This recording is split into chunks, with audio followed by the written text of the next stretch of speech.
Дивите свињи кои летаво во потрага по храна се симна од планините во Полињата им направија многу штета на земјоделците, бидејќи буквално ги преориваа нивите со веќе засадени култури.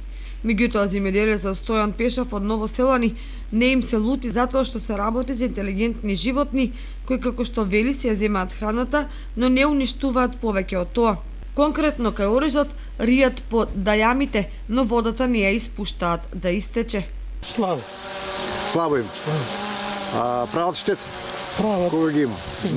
Каде влегуваат тачи? Да, јамите. Пред малку рекоте дека сте дивите свињи многу паметни животни. Зошто се памет? Да, затоа што става да избега водата до риз. Значи ги уриваат овие дајамите, рушат дем, па ами мислам. оставаат водата да стои во нивата. Да. Друга е приказната кога е во прашање пченката. Неговиот соселанец Љупчо Јанев вели дека не му оставиле ни зрно. Лани лом на приморските. И со ја имаше половин декар, едно декар ще ствари нема ни корен.